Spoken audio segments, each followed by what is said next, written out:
هذه إذاعة إرنا. المستمعين والمستمعات الأفاضل متابعي إذاعة إرنا حيثما كنتم وحيثما يصلكم بثنا، أهلا ومرحبا بكم في مستهل البرنامج العربي لهذا اليوم الجمعة 27 من مارس. في البداية نقدم لكم نشرة للأخبار يعقب ذلك فاصل غنائي، وضمن برنامج نافذة ثقافية يقدم لكم الزميل أحمد شريف تعريفا علميا لمفهوم الثقافة، وذلك ضمن مشاركة طلاب إريتريين في مهرجان الثقافة في جامعة المدينة المنورة. قبل ذلك مستمعي ومستمعين الأفاضل نقدم لكم نشرة للأخبار فيما يلي أبرز عناوينها. السلطات الأوكرانية تحتجز صواريخا كانت في طريقها إلى إريتريا. اتفاق كيني صيني لبناء مدينة بتكلفة $2 مليار. أخيرا المعارضة الجزائرية ترفض تصريحات قائد الجيش. المستمعين والمستمعات الأفاضل، كانت هذه عناوين النشرة، وإليكم تفاصيلها من إذاعة أرنا. هذه إذاعة إرنا. أفادت وكالة الأنباء الأوكرانية ومواقع على شبكة الإنترنت بأن السلطات الأوكرانية احتجزت 36 صاروخا روسيا كانت في طريقها إلى إريتريا. وقالت الأنباء بأن المدعي العام الأوكراني يوري لوشينكو ورئيس القضاء العسكري للجيش أناتولي ماتوشين قدما إفادة أمام البرلمان يوم الأربعاء الماضي تفيد بأن السلطات أوقفت شحنة صواريخ روسية أرض جو مضادة للطائرات كانت في طريقها إلى إريتريا عبر ميناء أوديسا الأوكراني. ولم تحدد الوكالة متى وكيف تم توقيف هذه الأسلحة الاستراتيجية. أثار اتفاق كل من كينيا والصين على بناء مدينة بتكلفتي $1 مليار قلقا من تزايد القروض الصينية لتلك الدولة الواقعة في شرق أفريقيا، حيث قال مسؤولون صينيون خلال زيارة لنيروبي الأسبوع الماضي بأن بلادهم لديها برامج مساعدات لكينيا بمليارات الدولارات. وأشارت الصحف المحلية إلى اتفاقات أخرى من ضمنها اتفاق بابتعاث 100 طالب كيني للدراسة في الجامعات الصينية في كل عام. الجدير بالذكر بأن الصين لديها مشاريع بتكاليف عالية في إثيوبيا وجنوب السودان، حيث تقوم ببناء وإنشاء عيادات ومستشفيات في العاصمة جوبا، وتشارك كذلك في مشاريع بنية تحتية في إريتريا، كما تنشط في التعدين عن الذهب والبوتاسيوم. وتشير عدة جهات اقتصادية إلى أن القروض الصينية لدول شرق أفريقيا قد تؤدي إلى أزمات في المستقبل بين هذه الدول والصين.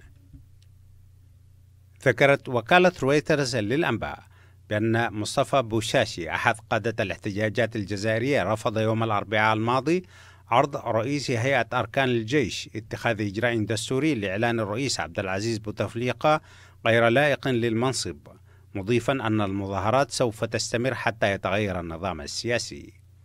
وقال بوشاشي وهو محام وناشط لوكالة رويترز أن تطبيق المادة 102 من الدستور تعني أن رموز النظام ستشرف على الفترة الانتقالية وتنظيم الانتخابات الرئاسية. وأكد أن الاحتجاجات ستستمر وأن مطالب الجزائريين تشمل تغيير النظام السياسي. وكان رئيس هيئة الأركان الجزائرية الجنرال قائد صالح قد دعا إلى تفعيل المادة الثانية من الدستور الجزائري بغرض تنحية الرئيس عبد العزيز بوتفليقة من الرئاسة لعدم الكفاءة الصحية. وقال معارضون بأن هذه الخطوة أقل مما هو مطلوب، حيث أنها تشير إلى حالة انقلاب من الجيش ضد الشعب، حيث يطالب الشعب بإجراء انتخابات عادلة وتغيير للنظام وليس للرئيس فقط. وكان 11 عضوا من حزب العمال في البرلمان الجزائري قد قدموا استقالاتهم مطالبين بالتغيير الكامل ليس للرئيس فقط حسب ما أشار بذلك رئيس هيئة الأركان، بل بتغيير النظام السياسي كله وانتخاب برلمان وطني جديد. بهذا الخبر من الجزائر نكون وإياكم قد وصلنا إلى نهاية نشرتنا الإخبارية، وفيما يلي تذكير بأبرز عناوينها. السلطات الأوكرانية تحتجز صواريخا كانت في طريقها إلى إريتريا. اتفاق كيني صيني لبناء مدينة بتكلفتي $1 مليار. وأخيرا المعارضة الجزائرية ترفض تصريحات قائد الجيش.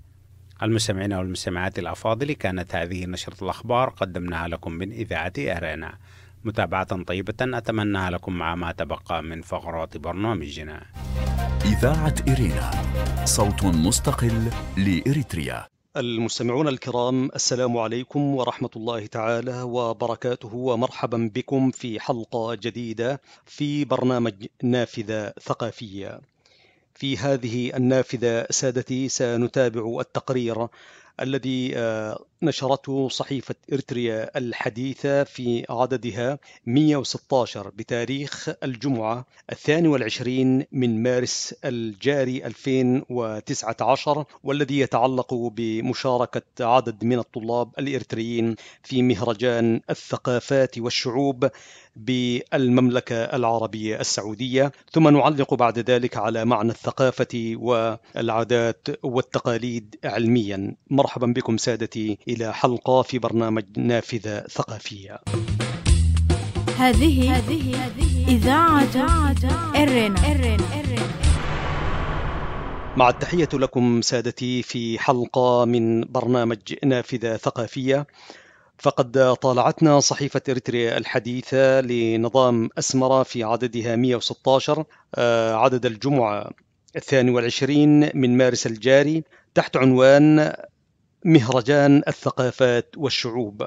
تحدثت الصحيفة عن المهرجان الذي أقامته الجامعة الإسلامية بالمدينة المنورة. قالت الصحيفة: أقامت الجامعة الإسلامية بالمدينة المنورة مهرجان الثقافات والشعوب الثامن، والذي حظي برعاية كريمة من صاحب السمو الملكي لمنطقة المدينة المنورة بمشاركة أكثر من 90 دولة من مختلف دول العالم. وقد تألق الطلاب الإريتريون الذين أشرفوا على جناح بلادهم، حيث نجحوا في إبراز جناح متميز مثلوا فيه ثقافة بلادهم ومجتمعهم بصورة أبهرت الزائرين والزائرات، وكان لها صدى واسعا عبر وسائل التواصل الاجتماعي من شتى بقاع الأرض. ومن أبرز ما تم تقديمه في الجناح عرض عن إريتريا تاريخيا وجغرافيا، حيث شمل هذا العرض التاريخ من تاريخ البلاد قبل الإسلام وبعد دخول الإسلام إليها، وأبان كما يقول التقرير عن أهمية موقعها الاستراتيجي وما تحويه أرضها من كنوز وخيرات هائلة من مختلف أنواع الثروات البحرية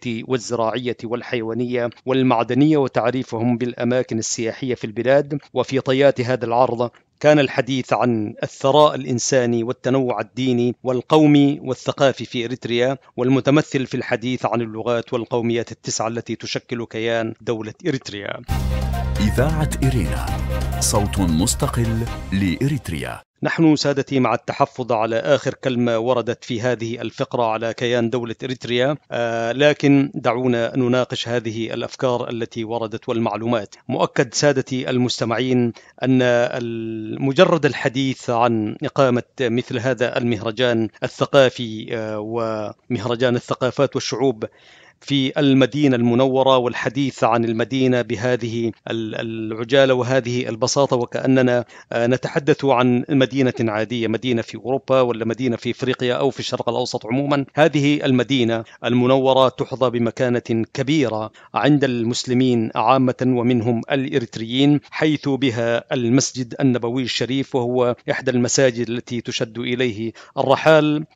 لكن في التقرير لا نشتم أو لا نرى هذه المكانة العظيمة لمدينة تمثل ما تمثل بالنسبة للمسلمين. كذلك نتساءل سادتي: هل تم عرض أو الحديث عن الصحابة الأوائل الذين هاجروا إلى أرض الحبشة؟ ومؤكد أن أرض الحبشة عبر الهجرة الأولى كانت إلى إريتريا عبر البحر الأحمر. وهل مؤكد أنهم لم يذكروا عدد الأسماء من الصحابة والصحابيات الأجلاء الذين وطأت أراضيهم أو وطأت أقدامهم أرض إريتريا في تلك الفترة؟ وهل ذكروا الأسماء ونحن هنا نذكر تلك الأسماء تأكيدا على عظمة ومكانة إريتريا أرضا وشعبا ودورها في احتضان المهاجرين الأوائل؟ فقد ذكرت المعلومات وذكر ابن كثير أن الذين هاجروا إلى إريتريا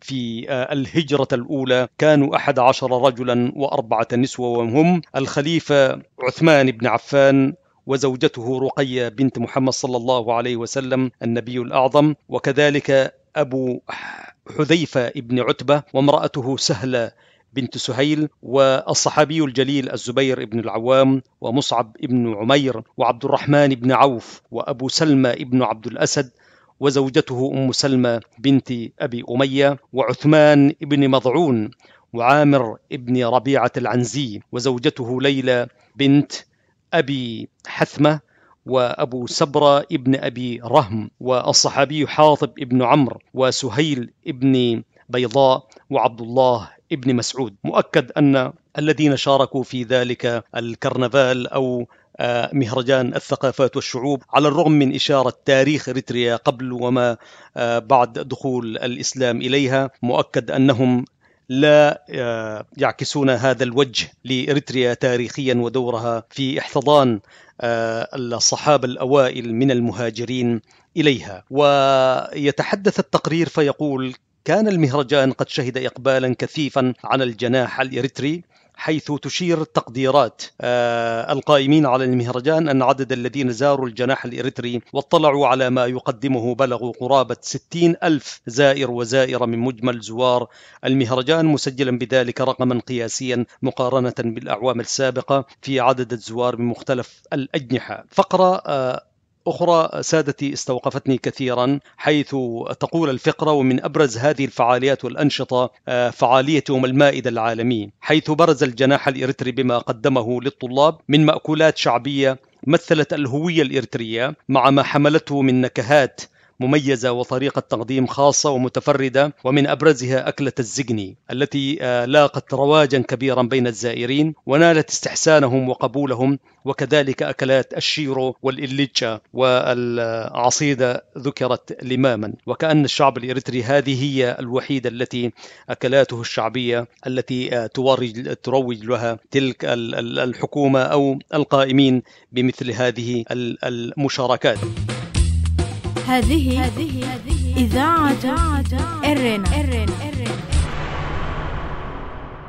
وتقول في فقرة أخرى، أي ورد في التقرير: ومن الفعاليات التي نظمت خلال أيام المهرجان فعالية يوم القهوة العالمي، حيث نالت القهوة الإريترية الجبنة استحسان الزوار، وأثارت لديهم التساؤلات طوال طريقة إعدادها والطقوس المصاحبة لتقديمها، فقد قدمها الطلاب وفق العادات والتقاليد المتبعة في تناول الجبنة في البلاد. أعزائي المستمعين، في مثل هكذا مهرجان للثقافة والشعوب مؤكد أنهم لم يتناولوا تاريخ النضال والتاريخ البطولي لأولئك العظماء من الرعيل الأول، ولم يقدموا حتى أسماءهم والحقائق التاريخ التي شهدتها إريتريا في تلك الفترات العصيبة.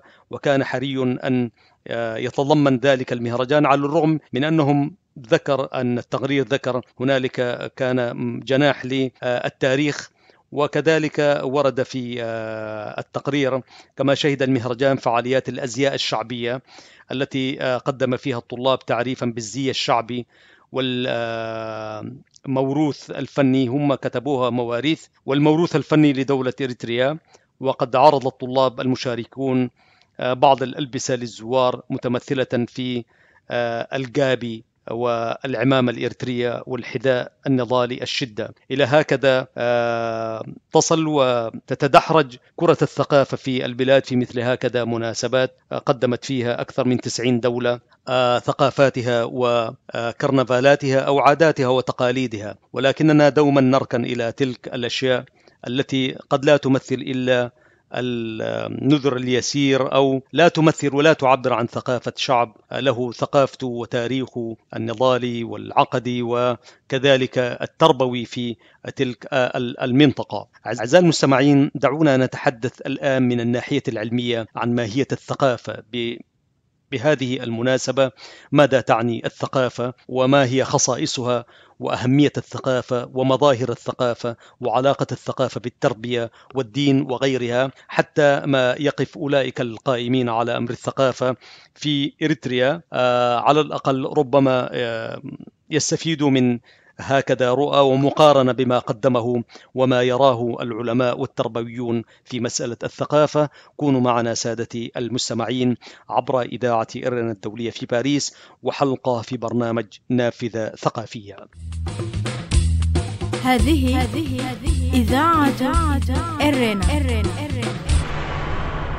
تقول الحقائق العلمية سادتي إن تعريف الثقافة تتعدد بالمعاني التي ترمي إليها. فالثقافة في اللغة العربية هي ترجع المعاني الأصيلة والمعاني القيمة ترجعها إلى أصلها في الفعل الثلاثي ثقف، الذي يعني الذكاء والفطنة وسرعة التعلم والحذق والتهذيب وتسوية الشيء وإقامة اعوجاجه والعلم والفنون والتعليم والمعارف. أما اصطلاحا فتعني ما يلي: مجموعة من المعارف والعلوم والفنون التي من أبرزها متطلبات الحذق العلمي الذي يختص بالبحث في مختلف كليات الدين، إذ تعنى في شؤون الحياة كلها، ذلك بالإلمام بجميع قضايا التاريخ المهمة والوصول إلى الدرجة العليا والرقي في الأفكار النظرية من سياسة وقانون وغيرها، ومجموعة من العلوم والخبرات والتجارب الدينية والاجتماعية التي تسير الفرد نحو الوجهة الصحيحة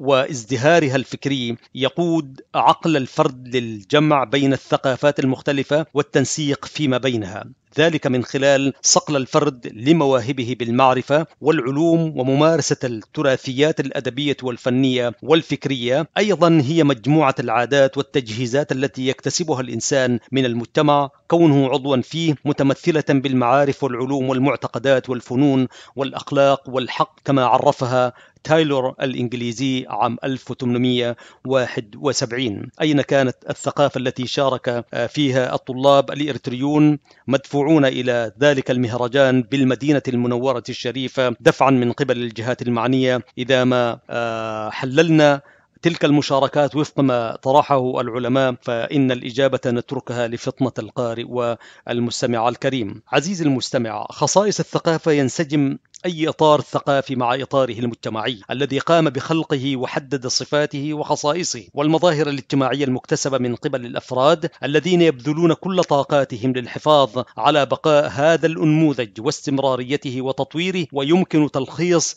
هذه الخصائص على النحو التالي: الثقافة إنسانية، أي أن الإنسان هو المخلوق الوحيد على وجه الكرة الأرضية الذي بمقدوره ابتكار أفكار وأعمال جديدة، كونه المخلوق الوحيد الذي يملك جهازا عصبيا قادرا على أداء مهام مثل تلك المهمات. الثقافة كذلك مكتسبة، يكتسب الفرد ثقافته منذ نعومة أظافره وخلال مسيرة حياته من مجتمعه المحدد بمكان وزمان محددين عن طريق الخبرات الشخصية المكتسبة فيه، إذ ينعدم تأثير العوامل الفسيولوجية على عملية اكتساب الفرد لثقافته. كذلك الثقافة اجتماعية، حيث لا تتم دراسة الثقافة إلا من خلال المجتمعات أي الجماعات، فهي نتاج اجتماعي خلقته جماعة معينة تقوم بتمثيل عدة عادات وتقاليد مجتمعية وقيمية، وليست ثقافة واحدة أو تقليد واحد. الثقافة تطورية، يرى العلماء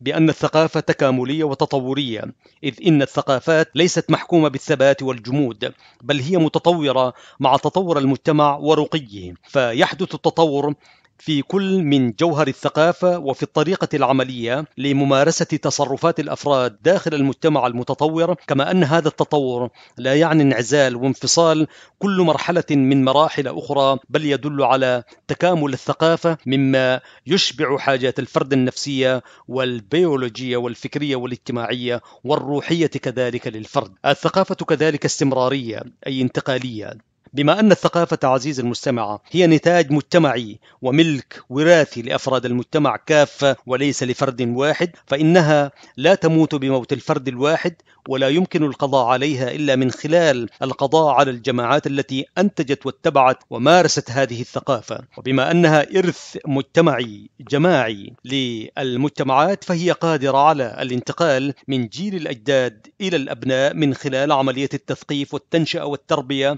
والإعداد والإعداد الثقافي والمجتمعي لهم، كما أنها قادرة على الانتقال من جماعة لأخرى عن طريق وسائل الاتصال المتنوعة والمختلفة.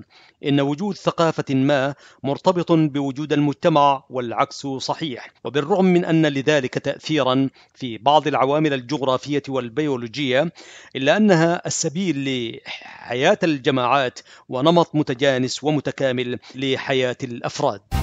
إذاعة إرينا، صوت مستقل لإريتريا. أعزائي المستمعين، لا زلتم مع إذاعة إرينا الدولية في باريس، وهذه الحلقة من برنامج نافذة ثقافية. وعن أهمية الثقافة يقول العلماء إن للثقافة أهمية كبرى متمثلة في إنجاز وحدة متكاملة ومتجانسة بين أفراد المجتمع، إيجاد التقاطعات والميول والاهتمامات المشتركة بين أفراد المجتمع، تشكيل الطابع القومي والتراث الذي يميز أبناء المجتمع عن غيرهم من المجتمعات، وكذلك تمكين الكيان الاجتماعي ودعم تماسكه. وللثقافة عزيزي المستمع مظاهر عدة، أبرزها المظاهر الرمزية، وتشكل علوم الحساب واللغة والموسيقى. هنالك أيضا المظاهر المعنوية، وتتمثل بالعناصر الثقافية التي يتم إدراكها بالعقل والفكر مثل العادات والدين.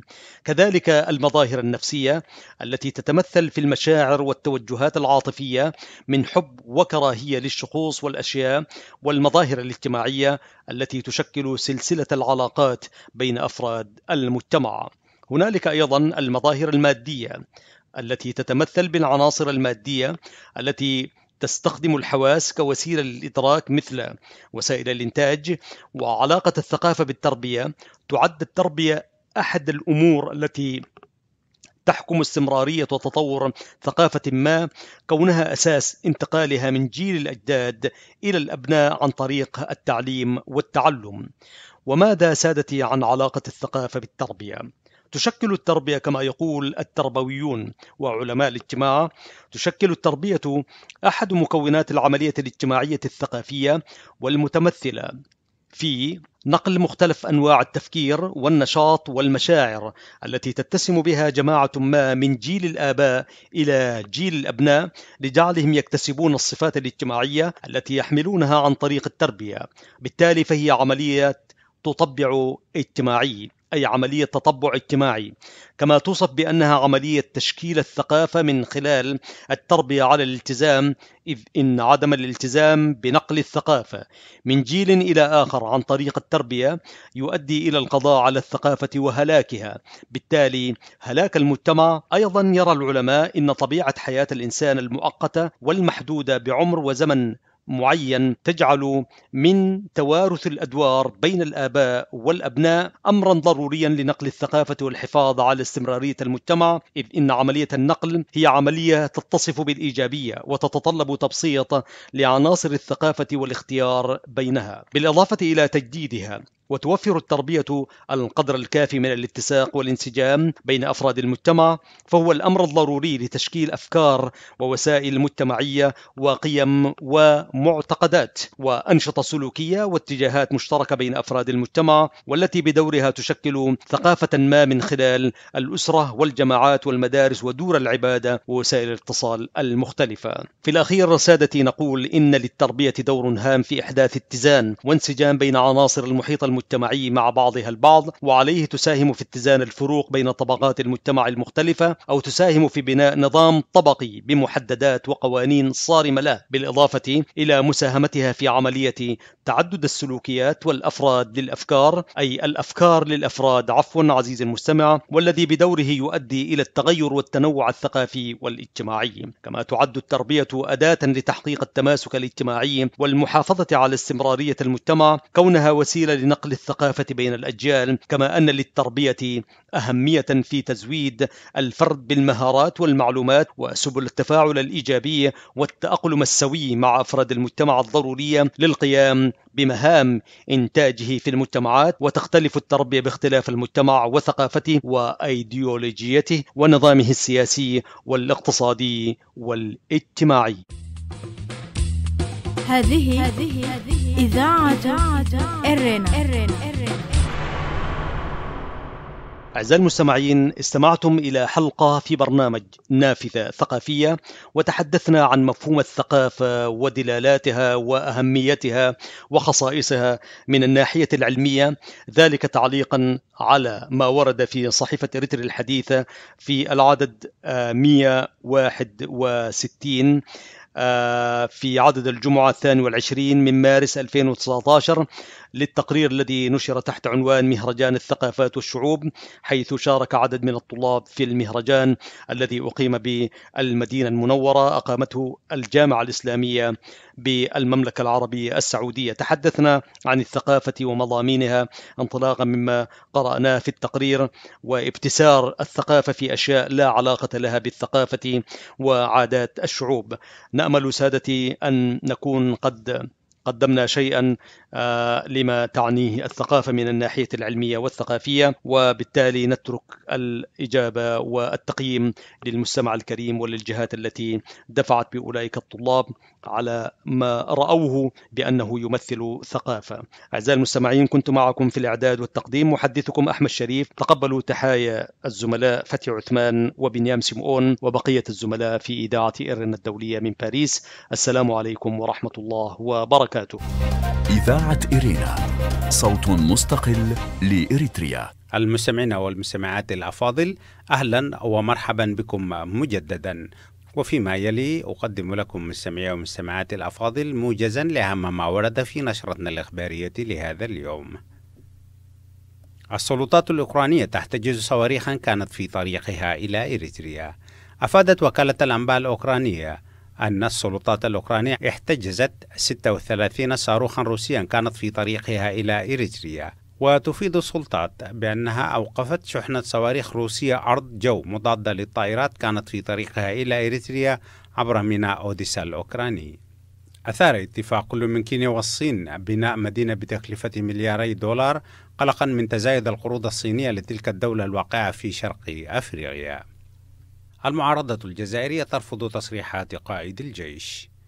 رفضت المعارضة الجزائرية التصريحات التي أدلى بها رئيس هيئة الأركان الجزائري الجنرال قائد صالح، والتي دعا فيها إلى إعلان الرئيس عبد العزيز بوتفليقة غير لائق صحيا لتولي الرئاسة في الجزائر، وقالت بأن هذا يعد انقلابا من الجيش على الانتفاضة الشعبية هناك. المستمعين والمستمعات الأفاضل، كان هذا موجزا لأهم ما ورد في نشرتنا الإخبارية لهذا اليوم. في الختام لا يفوتني أن أذكركم بأنكم يمكنكم دوما التواصل معنا والكتابة إلينا على البريد الإلكتروني arabicirena@gmail.com. وحتى نلتقي بكم في حلقة جديدة من برنامجكم الأسبوعي نافذة ثقافية والبرامج الأخرى لإذاعة إرنا، لكم من زميلي أحمد شريف ومني محدثكم فتحي عثمان ومن زملائي في الإذاعة أطيب التحايا، ودمتم في رعاية الله وحفظه. هذه إذاعة إرنا.